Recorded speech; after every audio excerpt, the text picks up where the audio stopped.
Hello again and welcome to the program. I am Suren.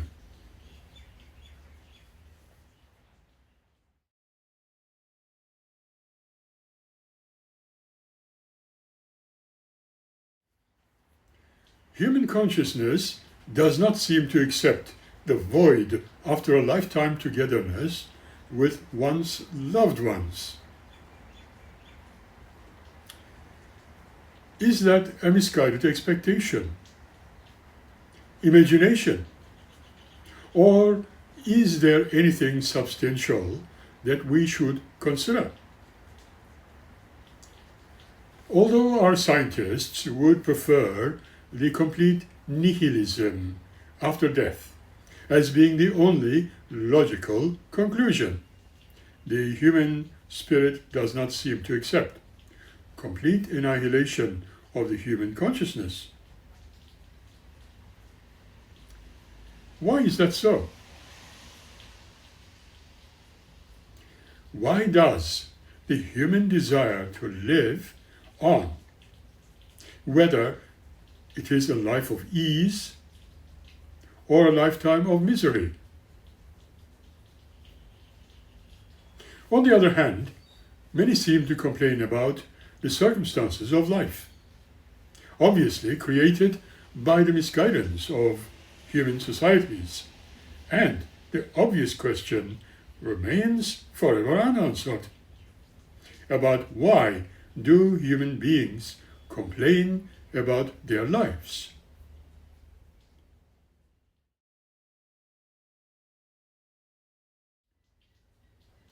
Is that because they like their imaginations so much, or the desire to live on?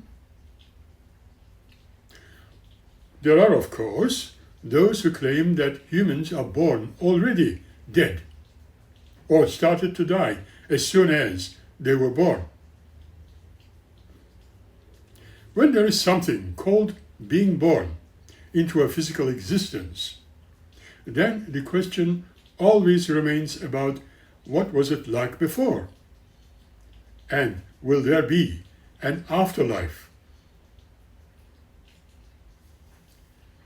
What if life is an eternal process of being, a part of vast universe only, and where we may have chosen to be physically alive, physically present, conscious, and doing things to things in a beautiful world like Earth?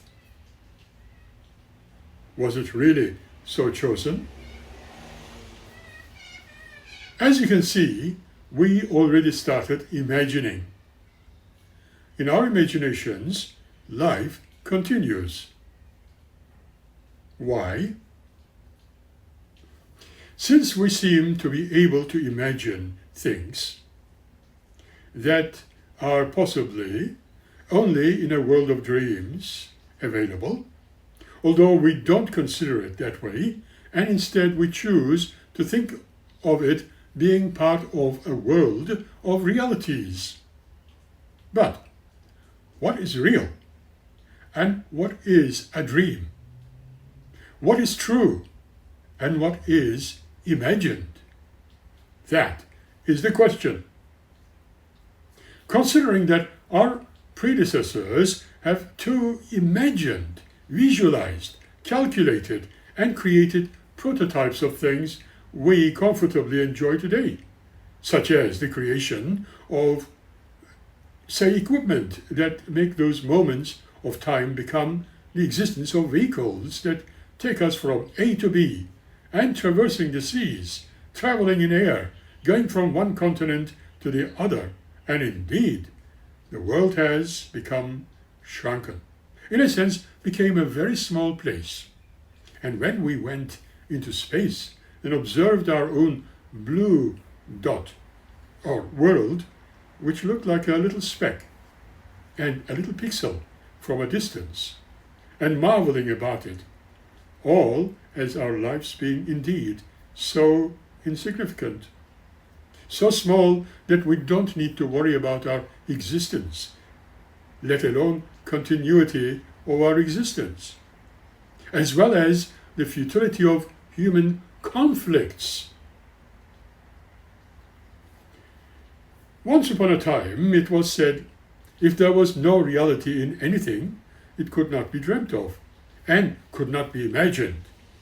But throughout the years, in fact centuries, some of our imaginations became realities of our times, such as electricity, satellite communications, travel, and we are now even talking about time travel and the vastness of the universe, as well as traveling into space and creating livable conditions on other planets for human species to live on. Mind you, starting with Mars. But why should we do that? Why should we be bothered about continuity of human existence? Just knowing that only our next generations will continue, not us. What good does it do to us when we are not going to be there to see it at all? Think about it. Is it therefore wrong to imagine this way, or are we living on into eternity so that we cannot accept the annihilation of life?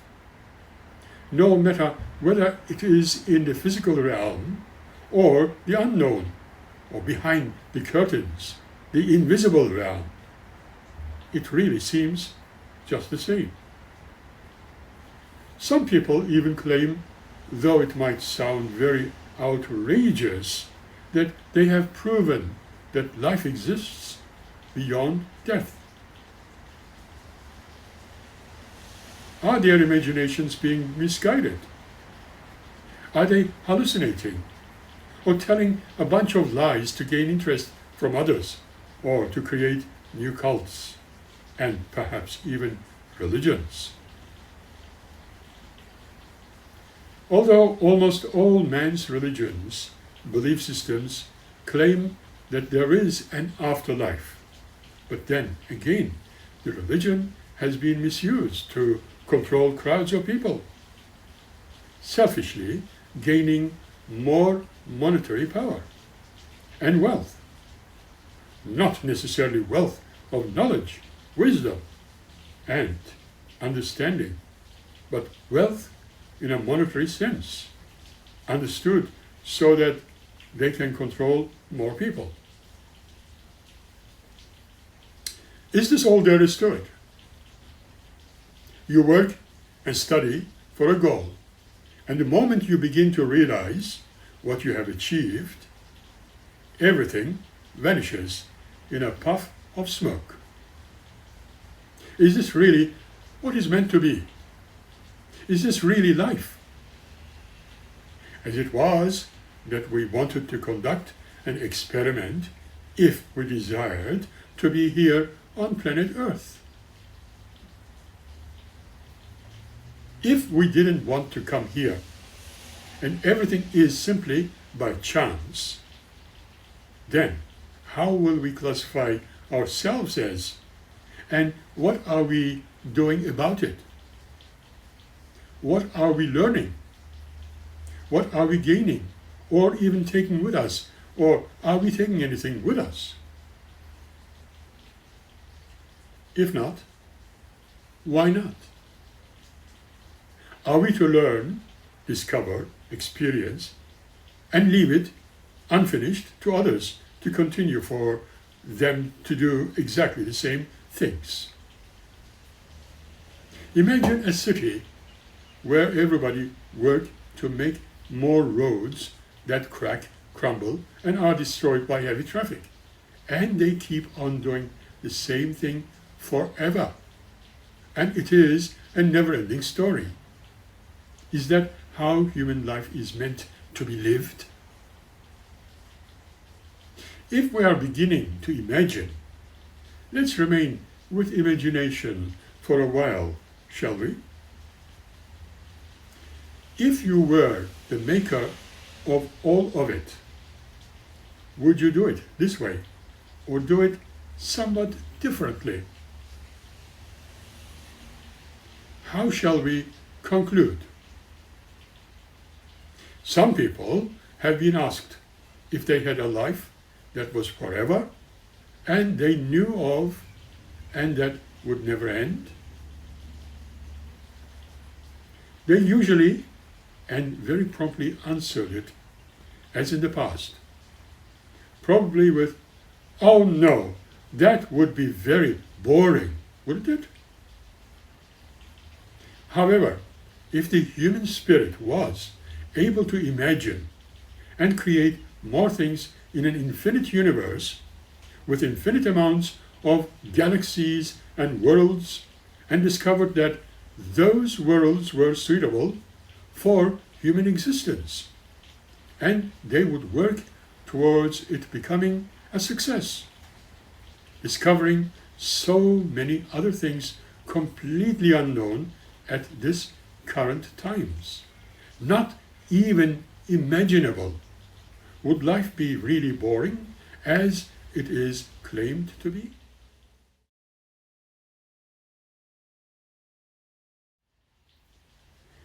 That seems only an excuse, a reason to make themselves feel reasonably good. But deep down, there is not one single human being that we can point at and who would be very happy about a short life. It seems that it is forever the same story, repeating over and over.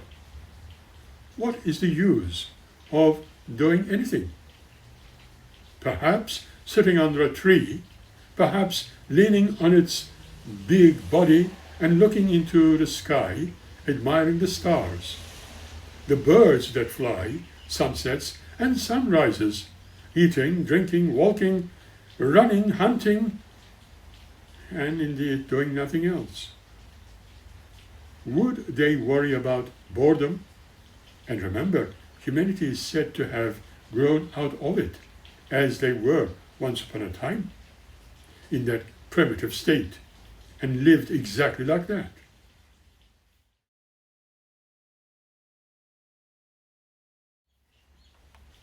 Why is it then the human mind is expanded, discovering that there is something called imagination and thought? And the question remains. Again, it has been asked over and over. Is the earth in life the only one? If there is a continuity and we survive a physical death, where do we go? What happens to our consciousness? Indeed, we educate ourselves, discovering so many things, learning and doing things unto things, and living our lives as we know of to be the best. And then the end comes. The remaining humans perhaps saying, "Oh yes, he and she died very peacefully." But a question is passed through our minds. Was it really so? Peaceful? Just imagine if life would continue. How would you feel? If life continued in a different dimension, which is almost impossible to communicate with from a physical realm. Remember that you may know or feel deep down that life continues. How would you react when faced with inability to communicate with your loved ones and your work is half done? Wouldn't you want to continue? Wouldn't you want to have some kind of a body to be expressed through which you can carry on with your projects, your work, or inventions? Is the world heading to that state or condition that is advancement? If that was the case, why even should we bother about dreaming or imagining of this, or please do not start hindering me, or hindering anyone who imagines, and consider that even our children need imagination. Remember those words? They turn everything they find or put their hands on into anything to make it easier to play the role of their, say, superheroes. Why? And why? Even then, they are able to think and imagine, thinking that a superhero never dies and continues on year after year, forever. If those fresh souls, our children in this physical realm, are able to imagine, would you even try to stop them? No? Why not? Why then try to stop someone who is scientifically minded or curious, philosophically minded, asking questions, to stop dreaming and to stop imagining? Know you not that there is a healthy imagination and not so healthy ones? Some childish imagination, you may even love it. Try it.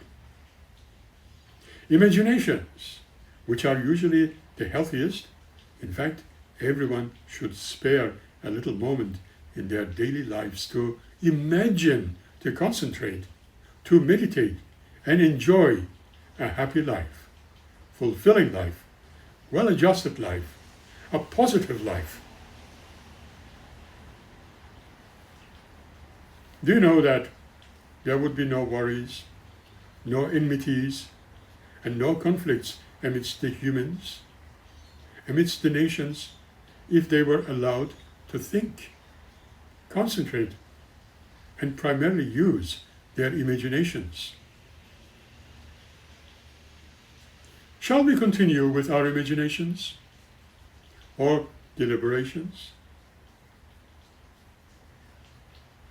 What if we had a possibility to communicate with those who left the physical life, although we might consider that completely non-existent?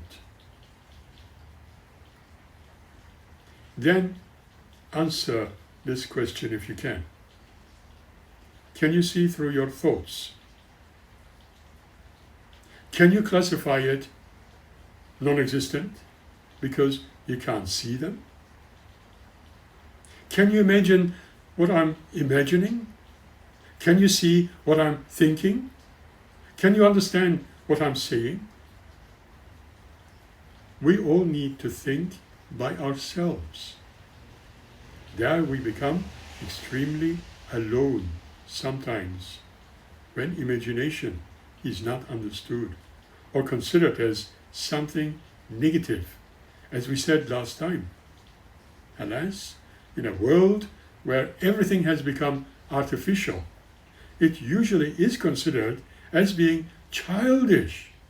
How sad it is with humankind. Can you see the importance of imagination at all? Let's go a little further, shall we? There have been people who had all sorts of ill in their lives. Their physical lives were in tatters. Their social lives were almost non-existent, and that they had a very positive attitude. Do you know why? Because they imagined that everything could only be better, only getting better, and only better and better. Even after medical study of the corpse of an old man who lived up to a ripe old age and who never complained about his discomforts, as his wife and relatives have confirmed.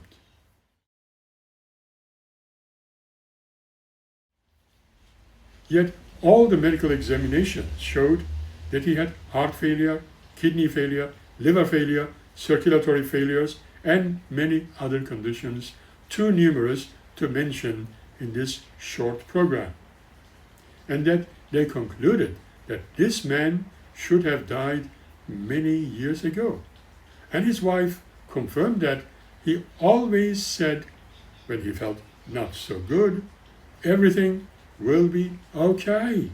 And he survived and lived to a ripe old age until this time when he passed away. This is a story without any names for ethical reasons, which has truly happened, and similar occasions have happened all around the world and went unnoticed by the general public.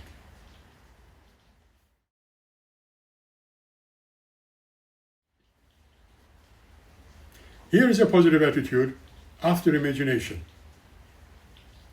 Without imagination, it would be impossible. So, where is the humanity heading? Would you say, come, just imagine and tell me what you think is imagination? And just fake, just childish, just impossible, isn't it? Is it? Think about imagination as being positive, an achievable pattern of life, which humans could not do without. As imagination is part of being human. Are you a human? Then utilize your imagination.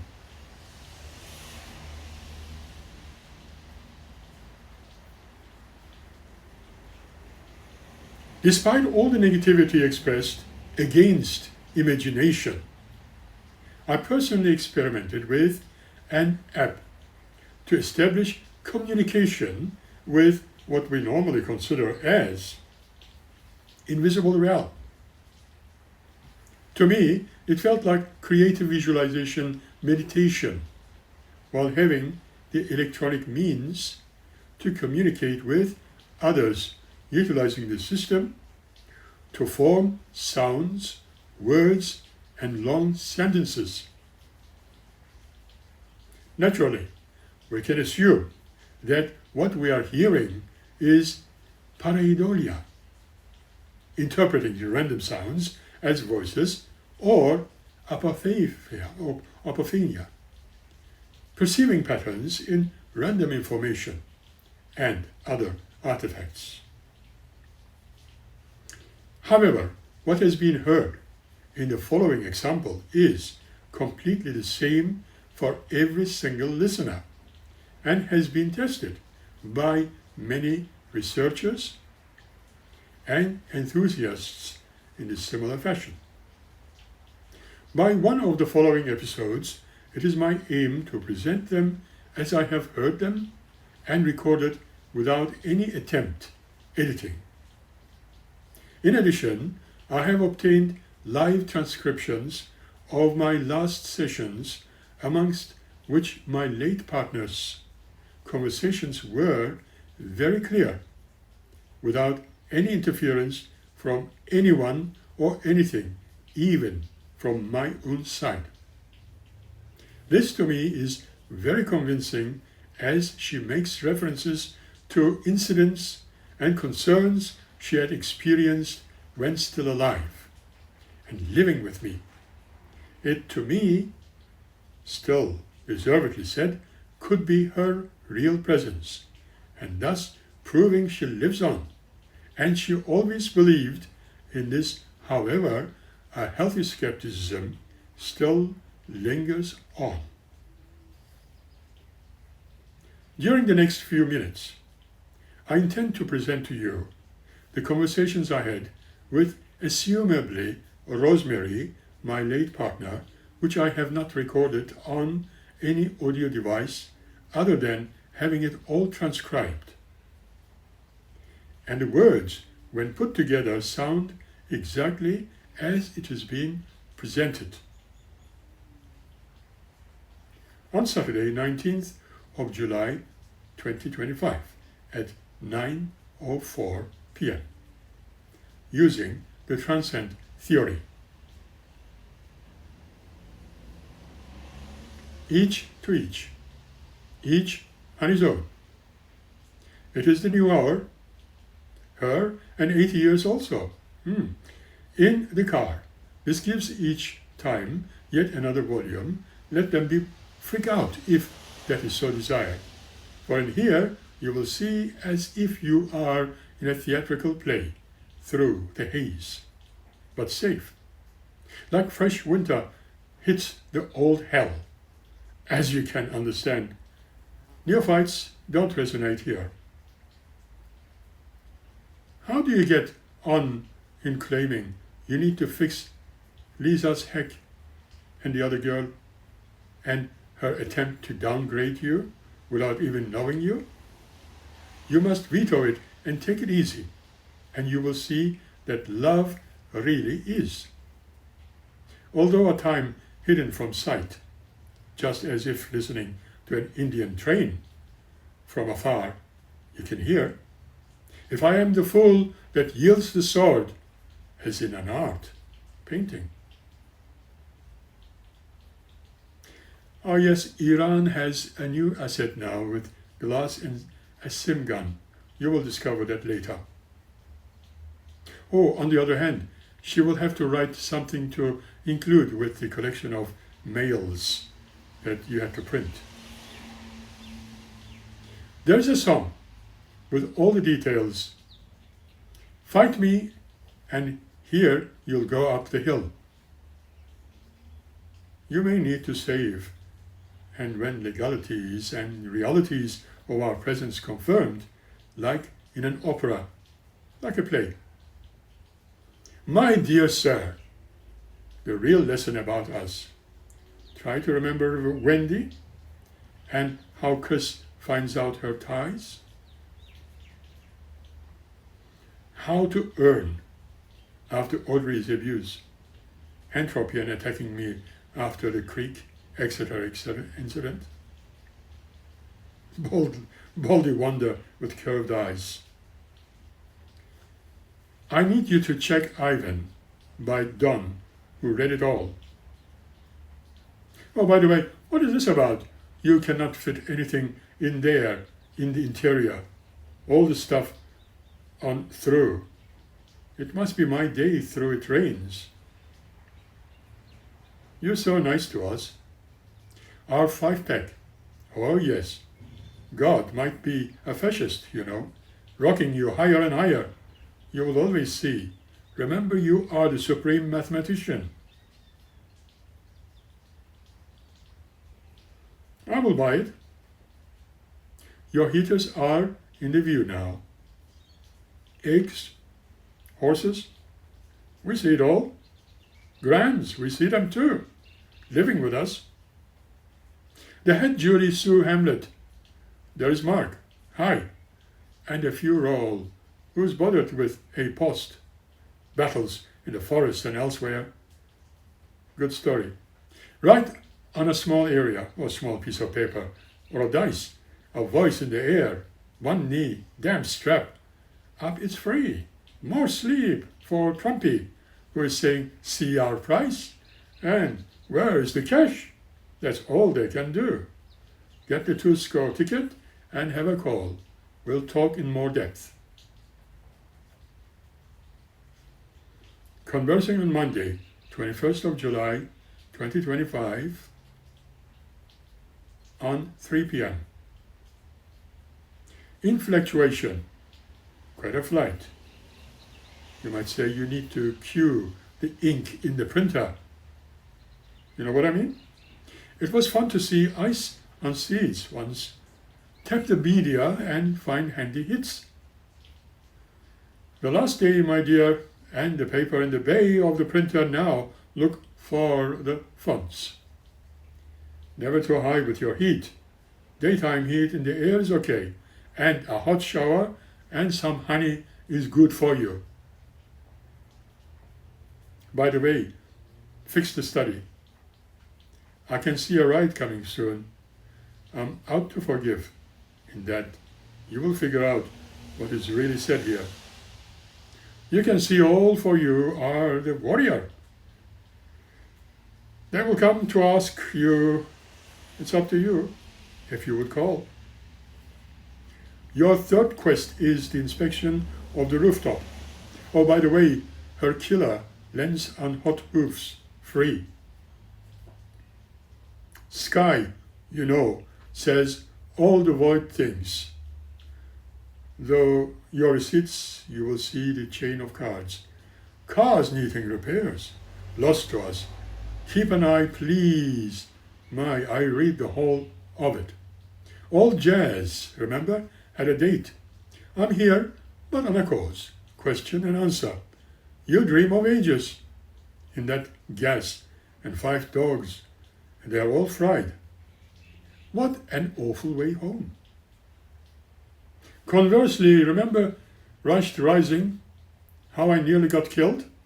When Jeff's auto-steering on the gateway, but our rules were based on full peace. That's where we are at home. Off the way, nice as you know. Teddy's photos I left behind, I feel. We haven't ensured him to come in August. We see him smoking again, went in the house or by her, even in here. Was I recording my dreams or sounds I imagined on a digital media, do you think? Are we talking about sanity or insanity? We will have to be very cautious in what we claim, considering a biased society which is capable to consider what is being said as being the result of an insane mind, hallucinating, and try to treat the symptoms as they may see fit, or be reasonable to consider that imagination can lead to invention of a very useful kind.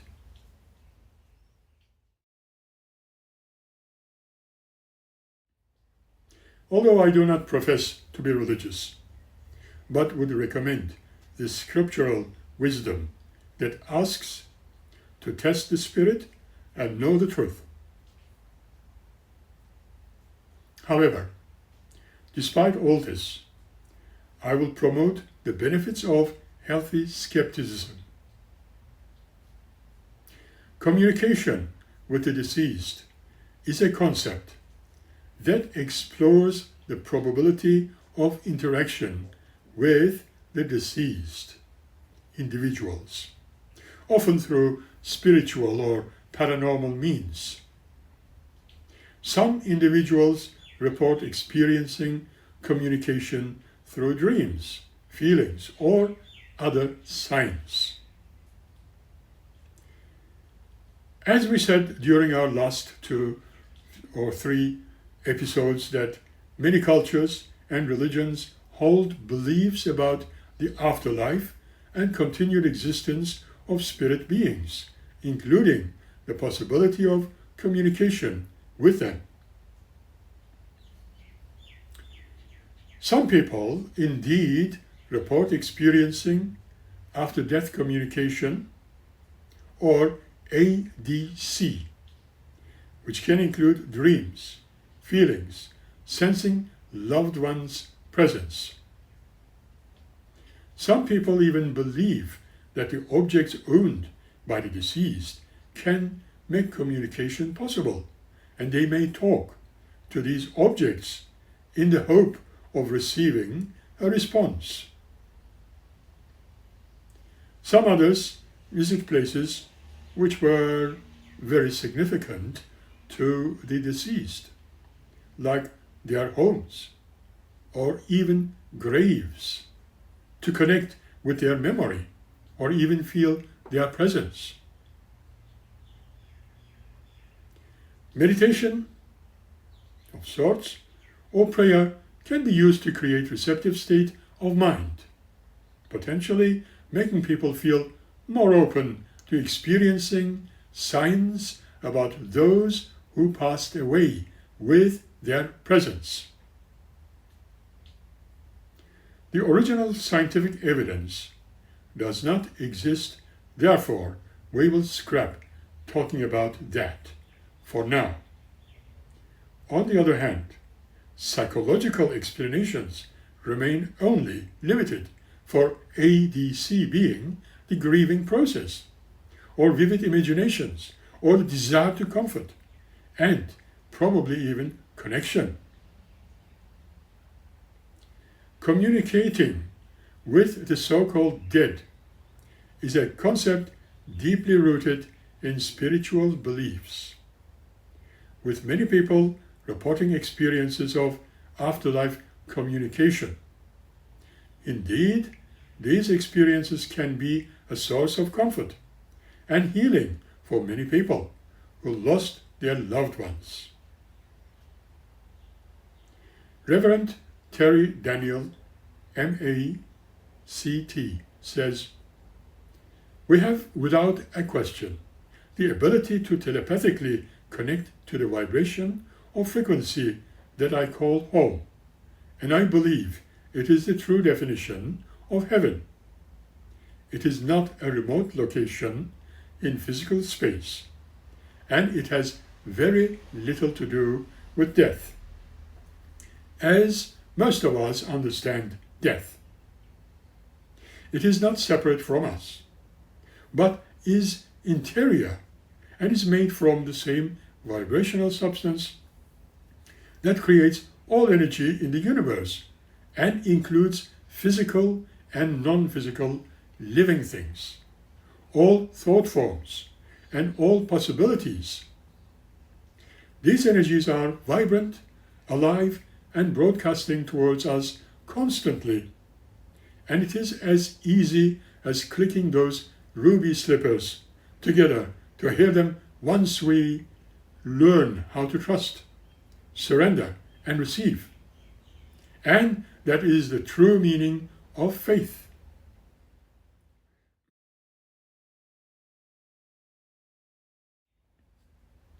How to go about it?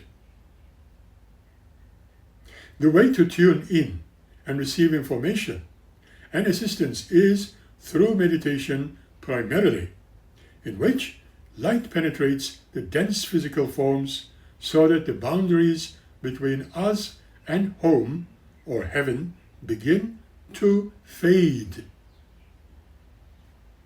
He further says that one of his favorite meditations begins with a visualization in which you imagine your body as a pencil outline, and then slowly imagine a giant eraser removing the outlines until you dissolve into oneness. When you dissolve like this, you touch heaven. The sages and teachers throughout human history, from every religious tradition, have described this. And if you remove the dogma, politics, judgment, separation, and them and us mentality from religious teachings, you will be looking at that beautiful, pure core where we are one with our source, our home, the exposed face of the energy known to some of us as nature or as God. He says that one thing that throws us off when we are trying to make this connection is the imagery we have been taught to expect from mystical experiences. Religious scriptures, paintings, literature, and, of course, Hollywood movies have convinced us that when we're communicating with other realms, we should see angels or apparitions, or perhaps the furniture should fly across the room, or the lights flicker on and off.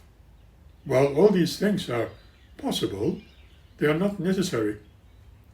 Communication with heaven does not always come with spatial effects. Believe it. Receiving communication from the so-called dead does not require special gifts of talents. It has been said that there are guides, teachers, angels and others who are waiting to direct us to the answers to our so-called prayers and they serve us in hundreds and hundreds of unimaginable ways. They are talking to us all the time anyway, broadcasting constantly, but most of us are not listening, not even hearing, because we have this crazy idea that supposed God stopped talking to people 2,000 years ago, and then, for some reason, never said another word again to anybody. That is sad, don't you think? A lonely idea, because it implies that we are probably alone in the universe with no support or guidance. But the ancient mystics knew better. There's a reason why phrases like mother, father, and creator are so prevalent in religious texts. Because there is a mother, a father, and a creator. There is a home. And so, we come to the end of this episode. Smile and be happy. And indeed, live in the now. Thank you.